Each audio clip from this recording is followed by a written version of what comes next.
All right, guys, switching it up a little bit today. I'm Chris. This is Jake. This is Dude Ranch DIY. Whoa, he's taking charge, guys. We're out on a side job today. We thought you guys would want to see some tree work happening. We got this big ass Morbark right next to Jake. What is it, a 16-inch? Yeah, 16-inch eager beaver. A little bit bigger than the WoodMaxx that I've been doing a couple videos on the past couple times, but the size of the wood we're doing today, it's a lot bigger. Oh yeah, we got this monster maple in the back coming up over the trucks, and plan on getting it down. There's a guy wire about 20 feet up on the trunk, so we're gonna leave the trunk standing, chip up what we can, leave the rest, and should be a fun day. We got a couple more removals after this. Stay tuned. Yeah, as we mentioned, or as I mentioned a couple videos back, I asked you guys if you would want to see more of this tree work kind of stuff, considering that that's what Chris and I do every day and most weekends and whenever we're not at our full-time job. And a lot of you guys said that you would be interested in seeing different pruning and removals and stuff like that. So this video is going to be a little bit different. It's probably going to be more stationary. We're going to set up the camera, kind of do some time lapses and stuff like that. I'll try and make it as interesting as possible, but let me know what you guys think. And yeah, enjoy. So guys, while we're waiting to get these trucks moved here, you can see Chris is setting up his line, his job, so he's gonna be climbing the tree. But I thought I'd show you guys this chipper. It's a Morbark, I think 15 inch. I think I said 16 before. 15-inch chipper. He's got his chip box on with his dump insert. It's a nice chipper. We used it last weekend on one of my jobs. It's got a winch, hydraulic crusher wheel.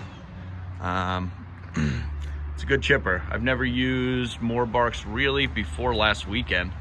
It's always been Bandit chippers, but this one's not too bad. A little bit different than the Bandits, but it's no problem. And then I thought I'd show you some of these trucks. Some of them are pretty cool. Got a little Kenworth there. Chris's buddy who owns this lot is a septic guy, so we got another nice one there. A couple tractors over here, Peterbilt and a Kenworth.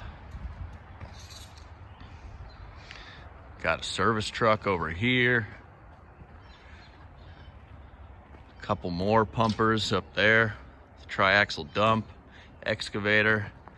He's got a lot of equipment and even more septic bodies to go on the backs.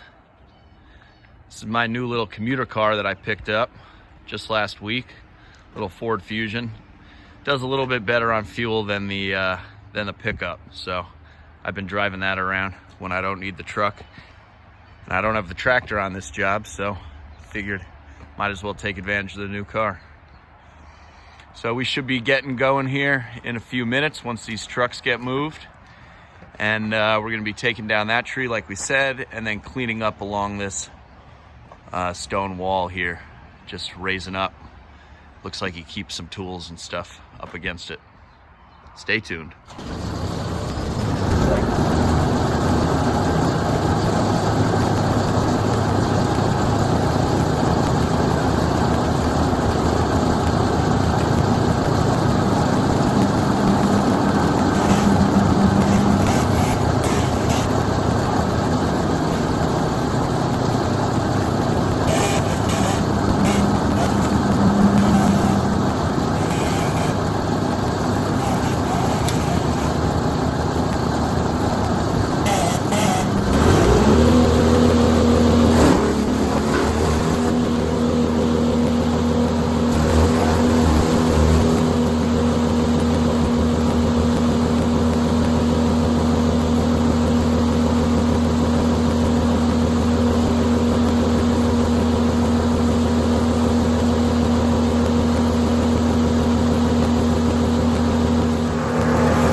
as you can see, we got about half the tree down, one big piece of wood, and almost a full box of chips here.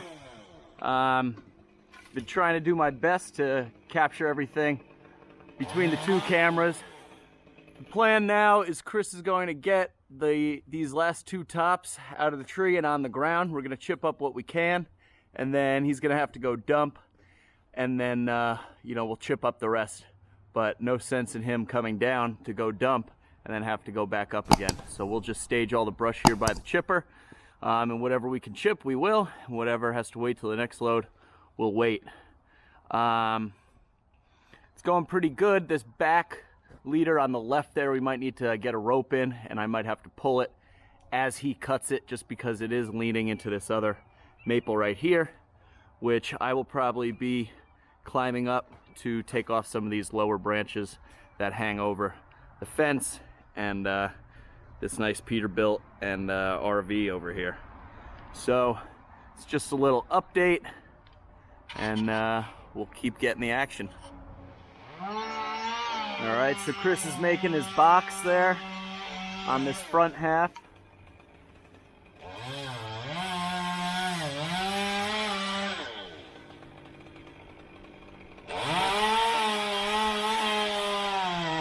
Making his back cut.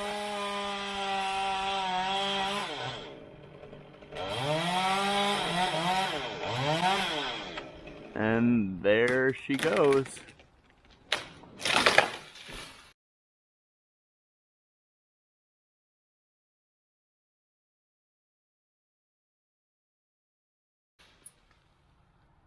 Beautiful.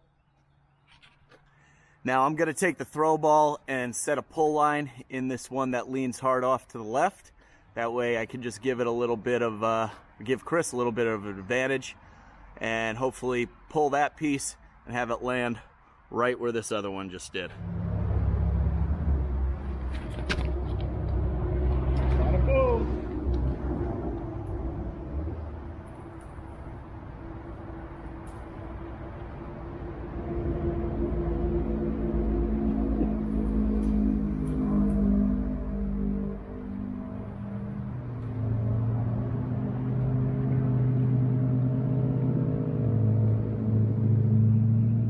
Alright guys, so I just set the throw ball in that leader like we talked about. Now I got my rigging rope here, and gonna take the throw ball off and attach this rigging rope on, and then we'll be able to pull it up and tie it off using a running bowline, which is a knot that we use in the arborist industry quite a bit. And you can actually set it from the ground without being there, so it's really nice.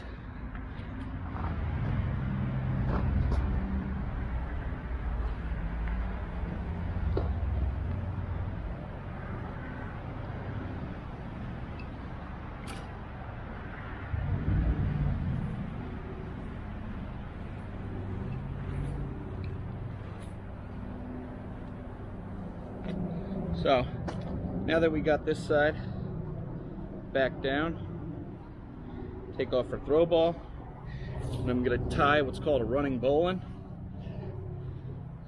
It's a pretty simple knot. Essentially make a loop, go up, around, and then back down through. Tie it off, and you're left with a loop and your tail end, and then you can pull it, and it goes all the way up, and now it's tied off, so I can pull that piece as Chris cuts it. All right guys, so we're all set. Now the last thing I'm gonna do before Chris blows that top out, I'm gonna tie a bowline on a bite, which is another type of bowline, and it makes a really nice pull handle. So as you can see, now I got two big loops that I can hold on to and pull on the rope instead of just holding onto the rope like this. Makes it really easy.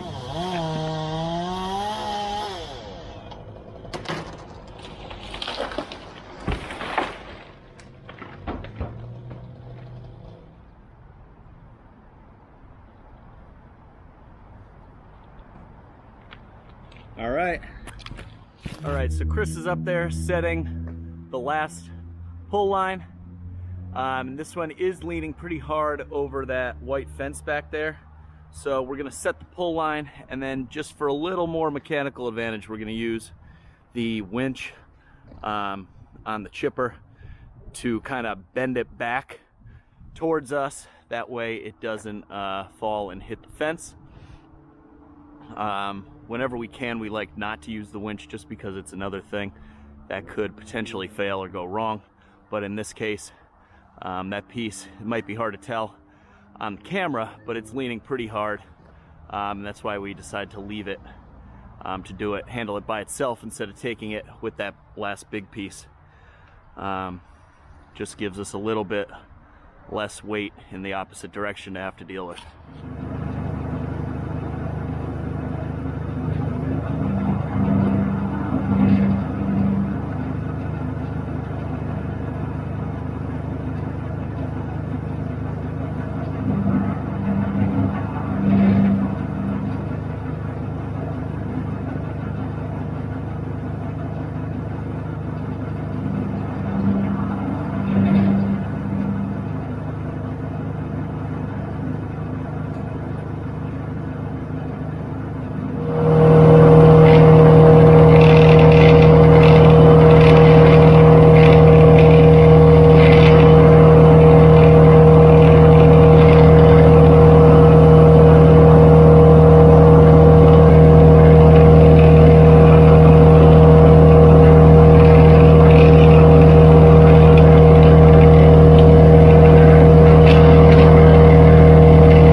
Alright guys, Chris is making the final cut here.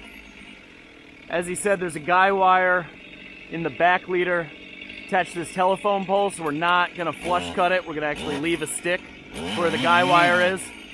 But this front leader doesn't have the guy wire in it, so this one's coming down.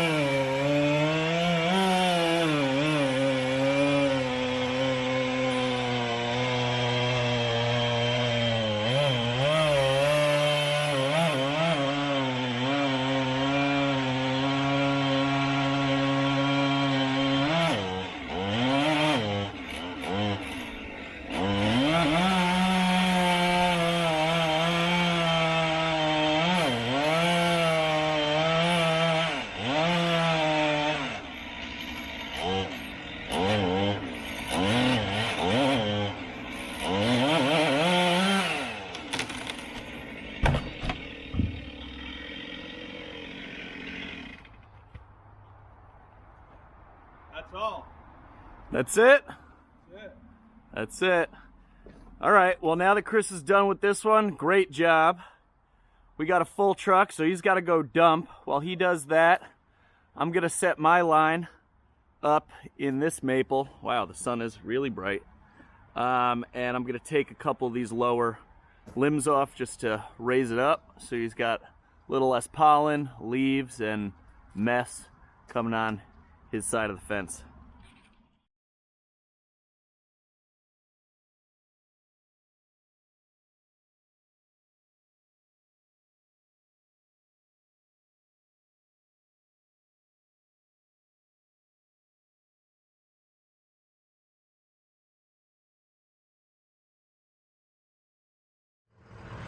All right, guys, Chris is going to dump that first load of chips. I just got down from the maple, made another mess, but we got it raised up. I didn't want to take too much more than that because we already took a bunch. Generally, rule of thumb is you don't want to take more than 30% of a tree's canopy at once because it can put it into shock. But while Chris is gone, I'm going to start cutting up this brush and staging it, flipping it around. That way all the butt ends are facing the chipper. We'll get it chipped up, cleaned up, and that'll be the day.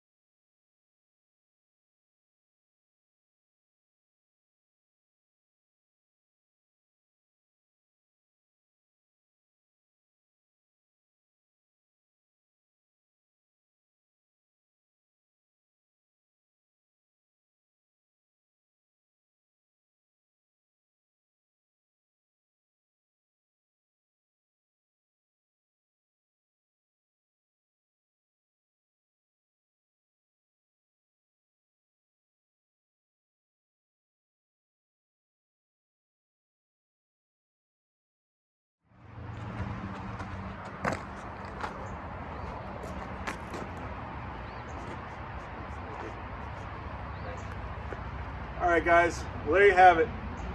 Got our big tree down, pruned another tree while we were at it, started a little bit on the sidewall. We're done here for the day. That's a wrap. That's a wrap.